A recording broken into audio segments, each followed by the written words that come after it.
अस्सलाम वालेकुम दोस्तों भाइयों की हाल चाल है जी। उम्मीद है तुम सारे खैर खरीत नाल होवोगे। तो असी आए थे जी सर्विस करवाउण ट्रैक्टर की। वाहवा गंदा होया खड़ा सी। मैं क्या इन्हूं सर्विस एक बार पानी शानी मरा लीए। शहर आए थे वैसे काम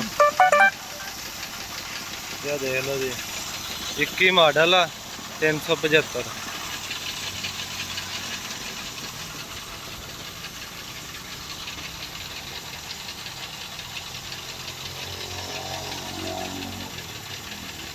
सर्विस स्टेशन ते इस टाइम असीं खड़े हैं सर्विस करवाउण वास्ते। चेक कर लो जी लिबड़िया शिबड़िया खड़ा वा। तो थानू मुड़ के सर्विस दौरान थानू बाद च विखाने इसकी कंडीशन की बनती है। चेक कर लो जी। मैं कल पानी शानी मरा लीए तो थानू दिखाने बाद च लश पश बना देंगे।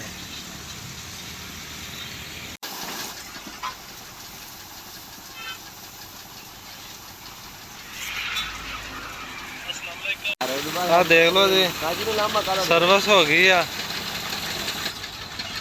तो ट्रैक्टर ने दिता चमका रहमान भाई ने। आ भाई डग वाले रहमान भाई।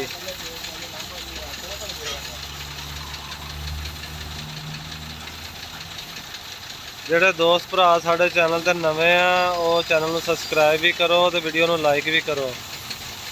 ਮਿਹਰਬਾਨੀ। ਤੁਹਾਨੂੰ ਮਜ਼ੀਦ ਇਸ ਤਰ੍ਹਾਂ ਦੀਆਂ ਵੀਡੀਓ ਮਿਲਦੀਆਂ ਰਹਿਣਗੀਆਂ ਇਨਸ਼ਾਅੱਲਾ ਸਾਡੇ ਚੈਨਲ ਤੇ। ਜ਼ਿਮੀਂਦਾਰ ਦੇ ਮੁਤਲਕ और ट्रैक्टर मशीनरी के मुतलक। तो दुआवां याद रखियो। रब रख।